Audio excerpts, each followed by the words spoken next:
사순제 2주간 월요일에 보내드리는 오늘의 강론. 담당의 대전 가톨릭대학교 영성관장 김진철 신부입니다.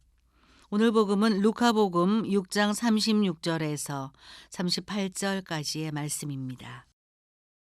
그때에 예수님께서 제자들에게 말씀하셨다. 너희 아버지께서 자비하신 것처럼 너희도 자비로운 사람이 되어라. 남을 심판하지 마라. 그러면 너희도 심판받지 않을 것이다. 남을 단죄하지 마라. 그러면 너희도 단죄받지 않을 것이다. 용서하여라. 그러면 너희도 용서받을 것이다. 주어라. 그러면 너희도 받을 것이다. 누르고 흔들어서 넘치도록 후하게 되어 너희 품에 담아주실 것이다. 너희가 되질하는 바로 그 되로 너희도 되받을 것이다. 대전 가톨릭 평화방송 애청자 여러분 안녕하십니까? 저는 이번 한 주간 오늘의 강론을 담당하게 된 대전 가톨릭대학교 김진철 베드로입니다. 은총의 사순 시기를 보내고 계신 애청자 여러분들이 가정에 하느님의 축복이 늘 함께 하시기를 기도합니다. 오늘 복음에서 예수님께서는 우리에게 두 가지 구체적인 지침을 주십니다. 하나는 남을 심판하지 마라 라는 것이고 다른 하나는 용서하여라 라는 것입니다. 그리고 이 지침에는 각각 단서가 붙어 있습니다. 그러면 너희도 심판받지 않을 것이다. 그러면 너희도 용서받을 것이다. 그 행위의 결과가 나에게도 돌아온다는 것입니다. 이 말씀을 언뜻 들으면 심판받지 않기 위해서 심판하지 않아야 하고 용서받기 위하여 용서해야 하는 것처럼 들립니다. 마치 하느님께서 우리에게 그런 조건을 내세우시며 매우 제한적인 사랑을 베푸시는 것처럼 보이기도 합니다. 그래서 마음이 무겁고 그래서 두렵기도 합니다. 왜냐하면 우리는 오늘도 누군가를 심판할 것이고 아직도 누군가를 용서하지 못하고 있기 때문입니다. 오늘 복음의 첫 구절은 이렇습니다. 너희 아버지께서 자비하신 것처럼 너희도 자비로운 사람이 되어라. 오늘 루카 복음의 이 말씀과 병행을 이루는 마테오 복음의 말씀이 있습니다.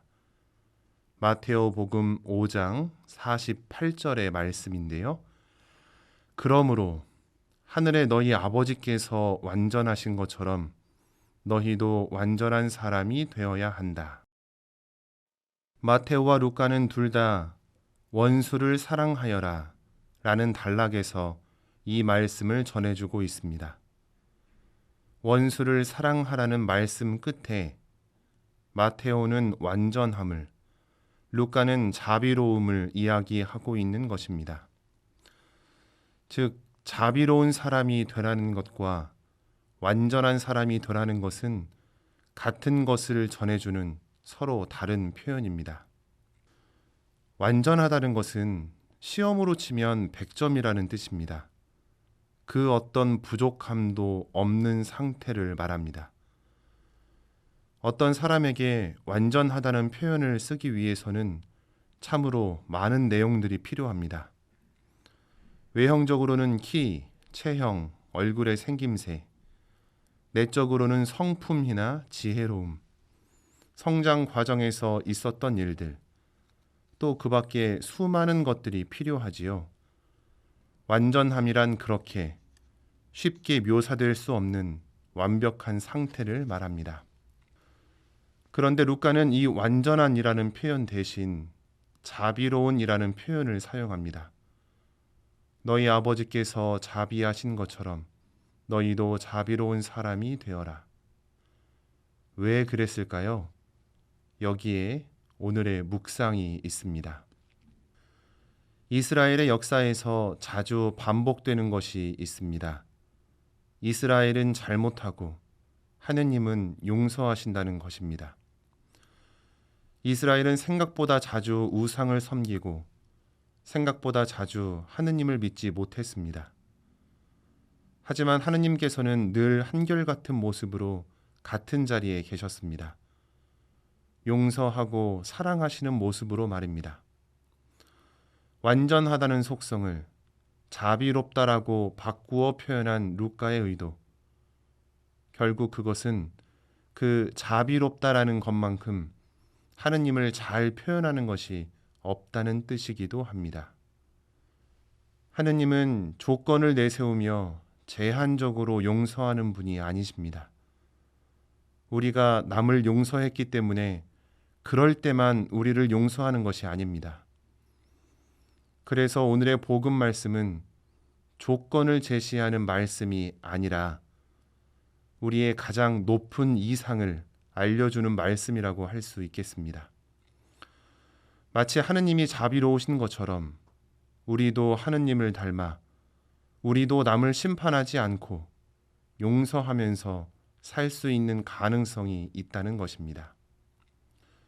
은총의 사순 시기입니다. 용서하고 용서받는 시기입니다.